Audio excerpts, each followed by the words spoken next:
ಇನ್ಮೇಲೆ ಕಂಪ್ಲೀಟ್ ಆಗಿ ನನ್ನ ಕೆಲಸ ಮುಗೀತು ಮಗ. ಇದೆಲ್ಲ ಇಲ್ಲಿಗೆ ಸ್ಟಾಪ್ ಮಾಡಿಬಿಡ್ತೀನಿ. ವಿಡಿಯೋ ಮಾಡೋದಲ್ಲ, ಬೆಂಗಳೂರು ಬುಲ್ಸ್ಗೆ ಸ್ಟ್ರಾಟಜಿಗಳನ್ನ ಮಾಡೋದು, ಅವ್ರು ಗೆಲ್ಲಬೇಕು ಇವ್ರು ಗೆಲ್ಲಬೇಕು ಕ್ಯಾಲ್ಕುಲೇಷನ್ ಮಾಡೋದು ಎಲ್ಲರೂ ಇಲ್ಲಿಗೆ ಸ್ಟಾಪ್ ಮಾಡಿ ಎಸ್ದು ಬಿಡೋದು ಸೈಡಿಗೆ ಮೂಟೆ ಕಟ್ಟಿ.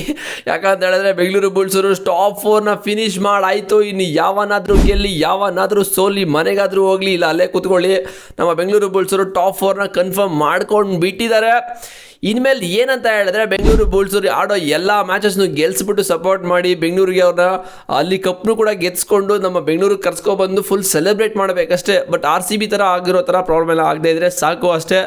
ಸೊ ಇದು ಪ್ಲ್ಯಾನು, ನೆಕ್ಸ್ಟ್ ಪ್ಲ್ಯಾನ್ ನಮ್ಮದು. ಅದು ಬಿಟ್ಟರೆ ಬೇರೇನೂ ಪ್ಲ್ಯಾನ್ ಇಲ್ಲ. ಬಟ್ ಇವತ್ತಿನ ಮ್ಯಾಚಲ್ಲಿ ಗುಜರಾತ್ ಜೈಂಟ್ಸ್ ಅವ್ರಿಗೆ ಗುಮ್ಮಿ ಮೂಲೆಯಲ್ಲಿ ಕೂರಿಸಿ ಹಾಕ್ಬಿಟ್ರು ಅಂತ ಹೇಳ್ತೀನಿ. ಬಟ್ ನನ್ನ ಹತ್ರ ನಾನು ಝೀರೋ ಕಾಂಪಿಟೇಷನ್, ಶೂನ್ಯ ಕಾಂಪಿಟೇಷನ್ ಇವತ್ತಿನ ಮ್ಯಾಚಲ್ಲಿ.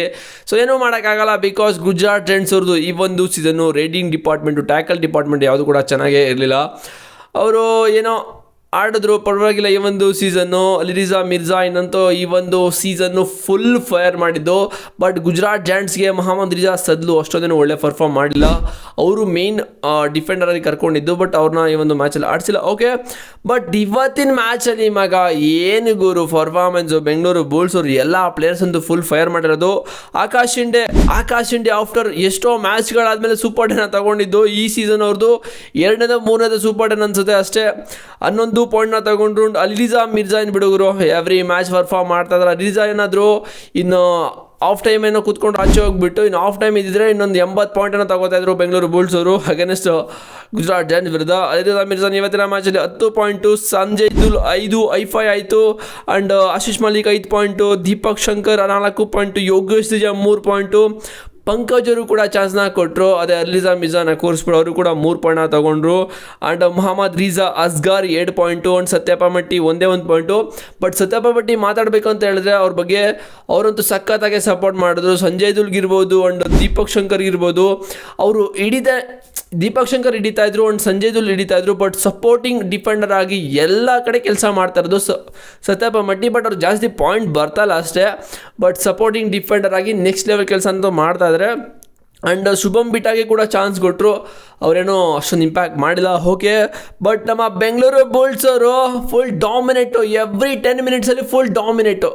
ಎವ್ರಿ 10 ಮಿನಿಟ್ಸ್ ಫುಲ್ ಡಾಮಿನೇಟ್ ಮಗ. ಪಾಯಿಂಟ್ಸ್ ಟೇಬಲಲ್ಲಿ ಇವಾಗ 3rd ಪೊಸಿಷನ್ ಫಿಕ್ಸ್ ಆಗಿಬಿಡ್ತು. ಸೆಕೆಂಡ್ ಮ್ಯಾಚ್ ಕೂಡ ನಡೀತಾ ಇದೆ, ಅದೇನಾಗುತ್ತೋ ನೋಡೋದ, ಅದೆಲ್ಲ ತಲೆ ಕೆಡಿಸ್ಕೊಳ್ಳೋ ಅವಶ್ಯಕತೆ ಇಲ್ಲ. ಬಟ್ ಬೆಂಗಳೂರು ಬುಲ್ಸ್ ಅವರು 28 ಪಾಯಿಂಟ್ ಲೀಡಿಂದ ಗೆದ್ದಿರೋದು. ಸೊ ದಾಖಲೆ ಬೆಂಗಳೂರು ಬುಲ್ಸ್ ಕಡೆಯಿಂದ ದಾಖಲೆ. ಅಂದರೆ ಸ್ಕೋರ್ ಡಿಫ್ರೆನ್ಸಲ್ಲಿ ಈ ಒಂದು ಸೀಸನ್ನು 100 ಪಾಯಿಂಟ್ಸು ಕೂಡ ಕಂಪ್ಲೀಟ್ ಆಗಿಬಿಟ್ಟಿದೆ.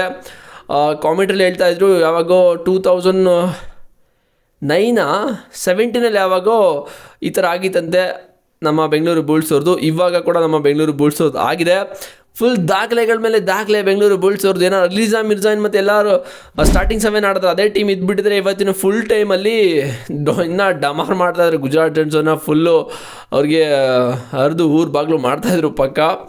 ಬಟ್ ಏನಾದರೂ ಆಗಲಿ ನಮ್ಮ ಬೆಂಗಳೂರು ಬುಲ್ಸ್ ಅವರು, BC ರಾಮೇಶ್ ಅವರು ಎಂಥ ಮಾಸ್ಟರ್ ಮೈಂಡ್ ಗುರು. ಎಲ್ಲರಿಗೂ ಚಾನ್ಸ್ ಕೊಟ್ಟರು. ಆ್ಯಕ್ಚುಲಿ ಎಲ್ಲರೂ ಆಡಬೇಕಲ್ವ, ಇವಾಗ ಎಲ್ಲರಿಗೂ ರೆಸ್ಟು ಕೂಡ ಕೊಟ್ಟರು. ಸೊ ಲಾಸ್ಟ್ ಮ್ಯಾಚ್ ಅಂತ ಹೇಳ್ಬಿಟ್ಟು ನೆಗ್ಲೆಕ್ಟ್ ಅಂತೂ ಮಾಡಲಿಲ್ಲ Bengaluru Bulls coach BC Ramesh ಅವರು. ನಮ್ಗೆ ಈ ಮ್ಯಾಚ್ ಗೆಲ್ಲೇಬೇಕಲ್ಲ, must win game. So top 4 finish ಆಗಬೇಕು, ಬೇರೆ ಯಾವುದೇ ಟೀಮ್ ಮೇಲೆ ನಾವು ಡಿಪೆಂಡ್ ಆಗೋಂಗಿಲ್ಲ ಅಂತ ಹೇಳ್ಬಿಟ್ಟು ಸೊ ಮೇನ್ ಪ್ಲೇಯರ್ಸ್ನ ಕರ್ಕೊಬಂದು ಸ್ಟಾರ್ಟಿಂಗ್ 7 ಆಡಿಸಿದ್ದು ಒಳ್ಳೆ ಥಿಂಕಿಂಗೆ. ಸುಮ್ಮನೆ ರಿಸ್ಕ್ ತೊಗೋಬೇಕು. ನೀವು ನೋಡೋದಲ್ಲ ಸೆಕೆಂಡ್ ಹಾಫಲ್ಲಿ ನಮ್ಮ ಬೆಂಗಳೂರು ಬುಲ್ಸ್ ಎಲ್ಲರೂ ಮೇನ್ ಪ್ಲೇಯರ್ನ ಕೂರಿಸ್ಬಿಟ್ಟು ಬೇರೆ ಎಲ್ಲರಿಗೂ ಚಾನ್ಸ್ನ ಕೊಟ್ಟರು. ಬಟ್ ಯಾರು ಕೂಡ ಪರ್ಫಾರ್ಮೇ ಮಾಡಿಲ್ಲ, ಎಲ್ಲರೂ ಡಮಾರಾದರು. ಆ್ಯಕ್ಚುಲಿ ಅಸ್ಗಾರಿ ಆ್ಯಂಡ್ ಪಂಕಜು ಆ್ಯಂಡ್ ಡಿಫೆಂಡರ್ ಇನ್ನೊಂದು ಇಬ್ಬರು ಕರ್ಕೊಬಂದರು. ಬಟ್ ಅವರು ಕೂಡ ಫ್ಲಾಪ್ ಆದರು ಇವತ್ತಿನ ಮ್ಯಾಚಲ್ಲಿ. ಸೆಕೆಂಡ್ ಹಾಫಲ್ಲಿ ಹೇಳ್ತಾ ಇರೋದು ನಾನು. ಸೊ ಆ ಥರ ಆಗೋದೇನಕ್ಕೆ ರಿಸ್ಕ್ ಬೇಡ ಅಂತ ಹೇಳ್ಬಿಟ್ಟು BC ರಾಮೇಶ್ ಅವರು ಸ್ಟಾರ್ಟಿಂಗ್ 7 ಚೆನ್ನಾಗಿ ಇಳಿಸಿದ್ರು. ಬಟ್ ಎಲ್ಲರಿಗೂ ಚಾನ್ಸ್ನ ಕೊಟ್ಟರು. ಇನ್ನು ತುಂಬ ಜನ ಯಂಗ್ ಪ್ಲೇಯರ್ಸ್ಗೆ ಚಾನ್ಸ್ ಕೊಡಲಿಲ್ಲ. ಓಕೆ, ಅವ್ರಿಗೆ ಒಂದು ಎಕ್ಸ್ಪೀರಿಯನ್ಸ್ ಸಿಗುತ್ತೆ ಈ ಒಂದು ಸೀಸನ್ ಬೆಂಗಳೂರು ಬುಲ್ಸ್ ಟೀಮಲ್ಲಿ ಯಾವ ಥರ ಆಡಬೇಕು ಅಂತ. ಸೊ ಇದಾಗಿತ್ತು ಇವತ್ತಿನ ಮ್ಯಾಚು. ಸೊ ಸಖತ್ ಫೈರ್ ಮಾಡಿದ್ದು ಬೆಂಗಳೂರು ಬುಲ್ಸ್ ಅವರು. ಟಾಪ್ 4 ಕೂಡ ಕನ್ಫರ್ಮ್ ಮಾಡ್ಕೊಂಡಿದ್ದಾರೆ. ಇನ್ಮೇಲೆ ಬೆಂಗಳೂರು ಬುಲ್ಸ್ ಅವ್ರದ್ದು ಏನು ಕೆಲಸ ಹೇಳಿ, ಎವ್ರಿ ಮ್ಯಾಚ್ನ ಗೆಲ್ಲಬೇಕು, ಕಪ್ನ ಎತ್ತಾಕೊಂಡು ಬರಬೇಕು, ಬೆಂಗಳೂರಿಗೆ ಬಂದು ಫುಲ್ ಸೆಲೆಬ್ರೇಟ್ ಮಾಡಬೇಕು. ಅಷ್ಟೇ. ಅದು ಬಿಟ್ಟರೆ ಬೇರೆ ಏನೂ ಕೆಲಸ ಇಲ್ಲ. ಬೇರೆ ಥರ ಎಷ್ಟೋ ಜನ ಏಟರ್ಸ್ ಮಾತಾಡಿದ್ದು ಬೆಂಗಳೂರು ಬುಲ್ಸ್ ಅವ್ರಿಗೆ. ಬಿ ಸಿ ರಮೇಶ್ ಅವ್ರಿಗಂತೂ ಫುಲ್ ಮಾತಾಡಿದ್ದಾರೆ. ಬೇಡಿ ಈ ಒಂದು ಸೀಸನ್ನು ಈ ಥರ ಟೀಮ್ನ ಕಟ್ಕೊಂಡು ಏನ್ರಿ ಮಾಡ್ತೀರಾ ನೀವು.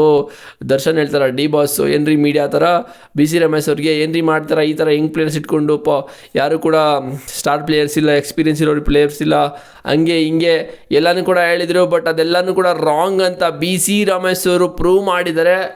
ಸುಮ್ಮನೆ ಅಂತಲ್ಲ, ಆರ್ಡ್ರೋ ಅಂತ ಹೇಳ್ತಾ ಇದ್ದೀನಿ, ಮಾಡಿರೋ ಎಲ್ಲ ಟೀಮ್ಗೂ ಕೋಚಿಂಗಲ್ಲಿ ಎಲ್ಲ ಟೀಮ್ನೂ ಕೂಡ ಕ್ವಾಲಿಫೈ ಮಾಡಿದರೆ.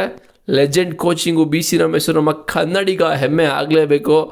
ಸೊ ಇದೇ ಥರ ಇವ್ರಿಗೂ ಕೂಡ ಸಕ್ಸಸ್ ಸಿಗ್ತಾ ಇರಲಿಲ್ಲ. ನಮ್ಮ ಬೆಂಗಳೂರು ಬುಲ್ಸು ಕೂಡ ಈ ಸಲ ಕಪ್ನ ಗೆಲ್ಲಿಸ್ಲಿ, ಅದೇ ಒಂದು ಡ್ರೀಮ್ ಇರೋದು. ಈ ಸಲ ಕಪ್ಪ ಗೆದ್ದರೆ ಮಗ ಹೇಳ್ತಾ ಇದ್ದೀನಿ, ಬೆಂಗಳೂರು ಬುಲ್ಸ್ ಅವರು ಬಿ ಸಿ ರಮೇಶ್ ಅವ್ರಿಗೆ ಮಾಡಿರೋ ಮಾತುಗಳೆಲ್ಲ ಇದ್ದಂಗೆ ಅಂತ ಹೇಳ್ತಾ ಇದ್ದೀನಿ. ಸೊ ತುಂಬ ಮಾತಾಡಿದಾರಲ್ಲ ಬಿ ಸಿ ರಮೇಶ್ ಅವ್ರಿಗೆ ಏನೇನೋ. ಆ್ಯಕ್ಚುಲಿ ನಾನು ವೀಡಿಯೋ ಮಾಡಬೇಕಾಗಿದ್ರು, ಈ ಥರ ನಮ್ಮ ಬೆಂಗಳೂರು ಬುಲ್ಸ್ ಫ್ಯಾನ್ಸೇ ತುಂಬ ಜನ ಮಾತಾಡಿದರು.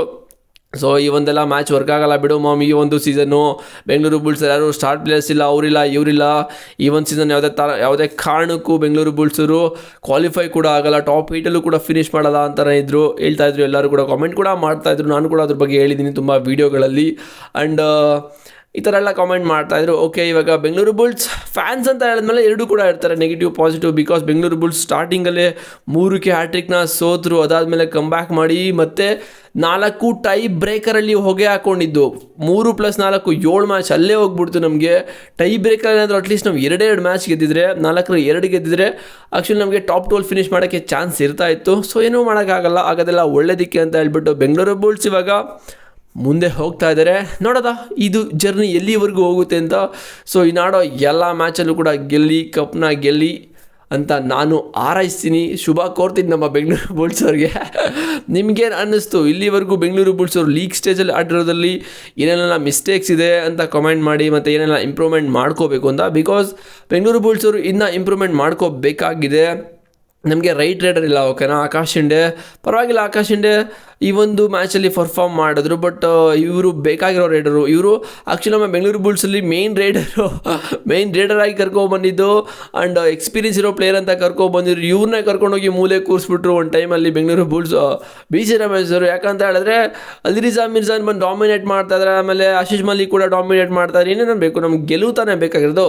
ಯಾವುದೇ ಟೀಮ್ ಆದರೂ ಕೂಡ ಜಸ್ಟ್ ಗೆಲ್ಲಬೇಕು ಅಂತ ಯೋಚನೆ ಮಾಡ್ತಾರೆ. ಅವ್ರು ಆಡಲಿ ಇವ್ರು ಆಡಲಿ ಅವೆಲ್ಲ ಮ್ಯಾಟಲ್ಲ. ಬಟ್ ಎಲ್ಲ ಪ್ಲೇಯರ್ಸು ಕೂಡ ಆಡಬೇಕು. ಸೊ ಯಾರು ಪರ್ಫಾರ್ಮ್ ಮಾಡ್ತಾರೆ ಅವ್ರಿಗೆ ಚಾನ್ಸ್ನ ಕೊಡ್ತಾರೆ, ಎಲ್ಲ ಕಡೆ ಅದೇ ಆಗ್ತಾ ಇರೋದು. ಸೊ ಏನೂ ಮಾಡೋಕ್ಕಾಗಲ್ಲ. ಬಟ್ ಒಬ್ಬ ಪ್ಲೇಯರು ಈ ಒಂದು ಖುಷಿನ ಮಿಸ್ ಮಾಡ್ಕೋತಾರೆ, ಅದೇ ಅಂಕುಶ್ ರಾತಿ ಸೀರಿಯಸ್ಲಿ ಇದೆಲ್ಲ ಮಿಸ್ ಮಾಡ್ಕೋತಾರೆ ಅಂತ ನನಗಂತೂ ಅನ್ನಿಸ್ತಾ ಇದೆ. ಯಾಕಂತ ಹೇಳಿದ್ರೆ ಚಾಂಪಿಯನ್ಸ್ ಟೀಮು ಅವರು ಟೀಮ್ನ ಬಿಟ್ಟು ಹೋದ್ಮೇಲೆ ಬಿ ಸಿ ರಮೇಶ್ ಅವ್ರಿಗೆ ಎಷ್ಟೊಂದೆಲ್ಲ ಡಿಫಿಕಲ್ಟ್ ಆಯಿತು ಏನೋ ಗೊತ್ತಿಲ್ಲ. ಬಿಕಾಸ್ ಅವ್ರು ಬಿಟ್ಟೋದ್ರು, ಕ್ಯಾಪ್ಟನ್ಸಿನ ಚೇಂಜ್ ಮಾಡಿದ್ರು, ಅದು ಚೇಂಜ್ ಆಗಲ್ಲ ಅಂತ ಮತ್ತೆ ಇನ್ನೊಬ್ರು ಕ್ಯಾಪ್ಟನ್ಸಿನ ಕೊಟ್ಟರು, ಅದು ವರ್ಕ್ ಆಗಿಲ್ಲ ಅಂತ ಯೋಗೇಶ್ ಜೈ ಹಾಕ್ಕೊಟ್ರು. ಅಲ್ಲಿಂದ ಟೀಮು ಪಿಕಪ್ ಆಗಿ ಹ್ಯಾಟ್ರಿಕ್ನ ಗೆದ್ಕೊಂಡು ಮತ್ತೆ ಸೋತ್ಕೊಂಡು ಮತ್ತೆ ಗೆದ್ಕೊಂಡು ಈ ಟೈ ಬ್ರೇಕರ್ ಅನ್ನೋ ಒಂದು ಕರ್ಮಕಾಂಡದಲ್ಲಿ ತಗಲಾಕೊಂಡು ಏನೇನೋ ಆಯಿತು. ಬಟ್ ಎಲ್ಲ ಲಾಕ್ನು ಕೂಡ ಅನ್ಲಾಕ್ ಮಾಡಿಕೊಂಡು ನಮ್ಮ ಬಿ ಸಿ ರಮೇಶ್ ಅವರು ಇಲ್ಲಿಗೆ ಬಂದು ನಿಂತ್ಕೊಂಡಿದ್ದಾರೆ. ಒಂದು ಮ್ಯಾಚಲ್ಲಿ ಆ್ಯಕ್ಚುಲಿ ನಿನ್ನೆ ಮ್ಯಾಚಲ್ಲಿ ಇವ್ರಿಗೆ ಕಣ್ಣೀರು ಕೂಡ ಬರ್ತಾಯಿತ್ತು. ಬಿಕಾಸ್ ಗೊತ್ತಲ್ಲ, ಎಲ್ಲ ನೆನಪಾಗುತ್ತೆ, ಯಾರು ತುಂಬ ಜನ ಮಾತಾಡಿರೋದೆಲ್ಲ ನೆನಪಾಗುತ್ತೆ. ಇರಲಿ, ನೋಡೋದ ಏನಾಗುತ್ತೆ ಅಂತ. ಬಟ್ ಬೆಂಗಳೂರು ಬುಲ್ಸ್ ಅವರು ಟಾಪ್ 4ನ ಫಿಕ್ಸ್ ಆಗಿದ್ದಾರೆ. ಇಲ್ಲಿಂದ ಎಲ್ಲ ಮ್ಯಾಚು ಗೆಲ್ಲಿ ಶುಭ ಹಾರೈಸೋಣ. ನೀವು ಕೂಡ ಕಾಮೆಂಟ್ ಮಾಡಿ, ಚಾನಲ್ಗೆ ಸಬ್ಸ್ಕ್ರೈಬ್ ಮಾಡಿಲ್ಲ ಅಂದರೆ ಮಾಡ್ಕೊಳ್ಳಿ ಗಾಯ್ಸ್. ಸಿಗ್ತೀನಿ ನೆಕ್ಸ್ಟ್ ವೀಡಿಯೋದಲ್ಲಿ. See you.